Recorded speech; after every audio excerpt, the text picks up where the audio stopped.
Les chefs d'État et de gouvernement membres de l'Organisation internationale de la francophonie, OIF, ont officiellement désigné ce dimanche l'ancienne gouverneure générale du Canada, Michaëlle Jean, au poste de secrétaire général. Michaëlle Jean succède ainsi à Abdou Diouf et devient la première femme à accéder à la tête de l'organisation.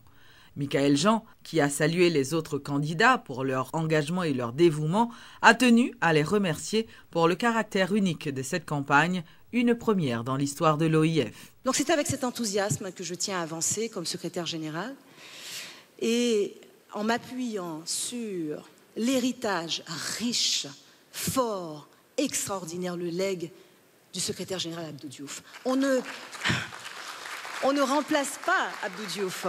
On lui succède dans la continuité de son action.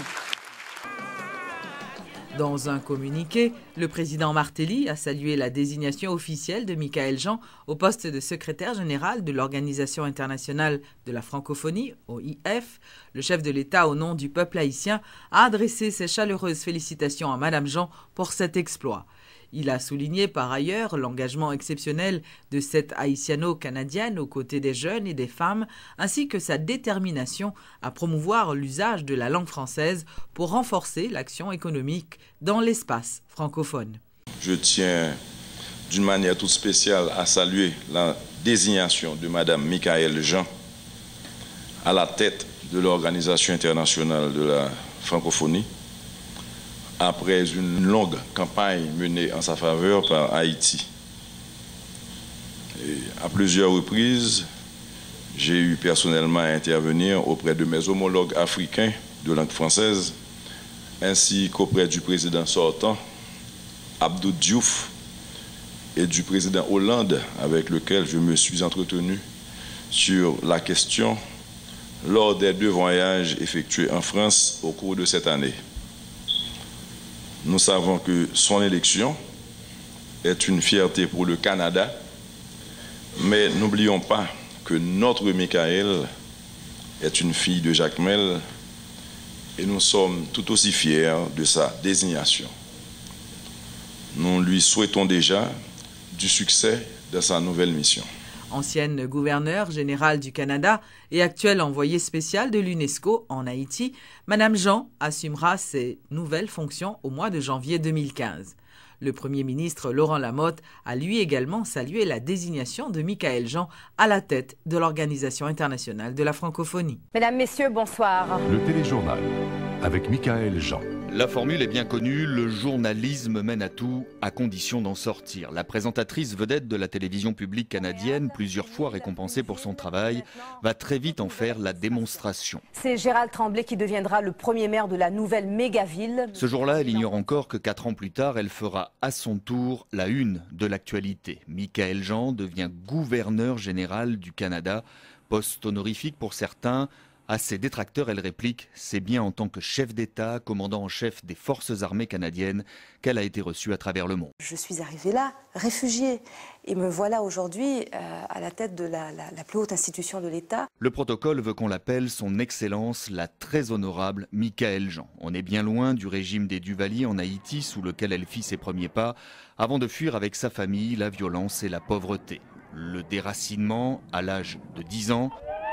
Alors, lorsqu'en janvier 2010, un tremblement de terre ravage son pays natal, ce n'est peut-être pas que la gouverneure générale du Canada qui s'exprime devant les parlementaires canadiens. Cette même année, son mandat de gouverneur s'achève. L'UNESCO en fait sa représentante spéciale en Haïti. C'est un pays où, à l'ordre des priorités, l'éducation est toujours au premier plan. Michaëlle Jean parle couramment 5 langues, l'anglais, l'italien, l'espagnol, le créole et bien évidemment le français. Elle ira aux Jeux Olympiques de Londres en tant que grand témoin de la francophonie, avec pour mission de promouvoir la langue française. Aujourd'hui secrétaire générale de l'OIF, elle veut faire de la francophonie un outil de développement. S'assurer que des pays moins développés, des pays en développement, des pays qui visent l'émergence, puissent s'insérer sur la scène économique mondiale. À sa longue liste de titres et de récompenses, Michaëlle Jean peut désormais ajouter une nouvelle adresse sur sa carte de visite, avenue Bosquet à Paris, siège de l'Organisation internationale de la francophonie. Installation ce lundi des 11 membres de la commission consultative présidentielle. Michel Martelly attend désormais les recommandations de cette entité pour une sortie de crise avant le 12 janvier 2015. Le président a reconnu lors de cette cérémonie d'installation les conséquences néfastes de cette crise préélectorale sur le bon fonctionnement du pays. Et de leur côté, les membres de cette commission promettent de travailler en toute indépendance. Ils invitent donc les citoyens à être optimistes quant à la résolution prochaine de la crise. Le compte à rebours a commencé ce lundi pour les membres de la commission consultative présidentielle qui n'ont que 8 jours pour soumettre leur rapport au président Martelly. Une tâche noble, selon le chef de l'État, en ce sens que l'avenir de la démocratie dans le pays en dépend. Déplorant la position des sénateurs sur le vote de la loi électorale, Michel Martelly redoute les conséquences néfastes d'un vide institutionnel sur le fonctionnement du pays. Cet handicap nous conduit à une forme d'impasse avec des conséquences certaines sur la vie politique, économique et sociale de la nation. Les doutes du président Martelly devraient être dissipés suite à cet engagement du vice-doyen de la commission, Maître Gérard Gourgue. Ce dernier a donné la garantie que les élections auront lieu très vite, de manière à calmer l'opposition et à remettre le pays sur les rails. Mais pour cela, nous disons d'ores et déjà que cette commission, après analyse, dira au chef d'État, voilà ce qu'il faut faire. Voici la route, ce ne sont pas des conseils, ce sont des ordres, ce sont des recommandations impératives pour permettre d'arriver à ce point, à ce tour.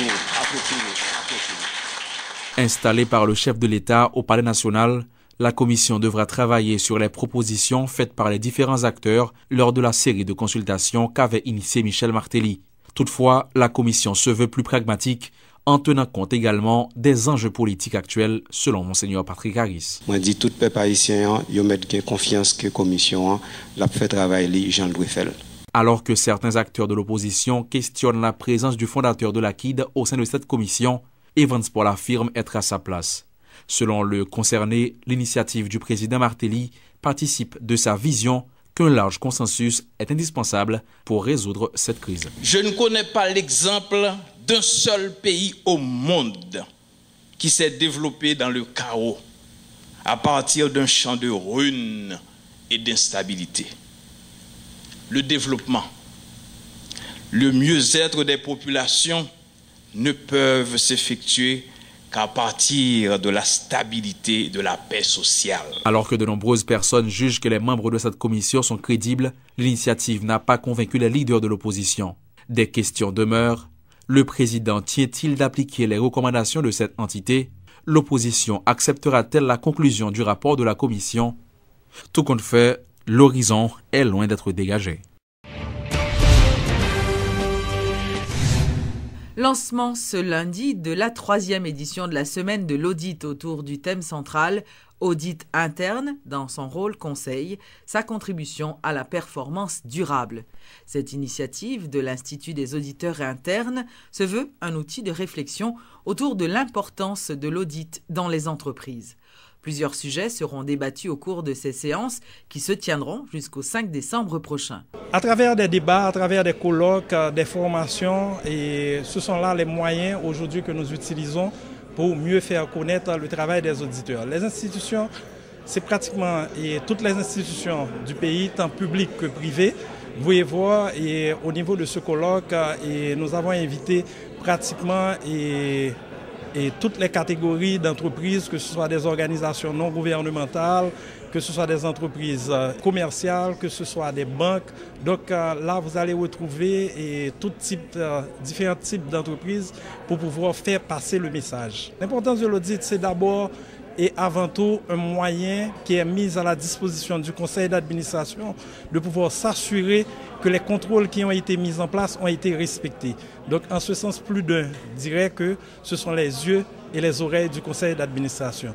Donc il est important que toute institution, qu'elle soit petite, grande, quelle que soit la taille, de se doter des moyens de contrôle et d'avoir une direction, un département d'audit pouvant aider justement à atteindre les objectifs de contrôle de l'entreprise. Les attentes de cette année, c'est de mieux faire connaître l'Institut, aller chercher le plus de membres possible pour pouvoir fonctionner, parce que sans la participation des membres, il ne saurait y avoir d'Institut. Donc nous voulons accroître le bassin des membres de manière à faire davantage de formation et arriver à un point où lorsque les entreprises ou n'importe quelle institution aurait besoin d'un auditeur, que nous soyons en mesure de lui proposer des personnes qui soient aptes à faire le travail correctement.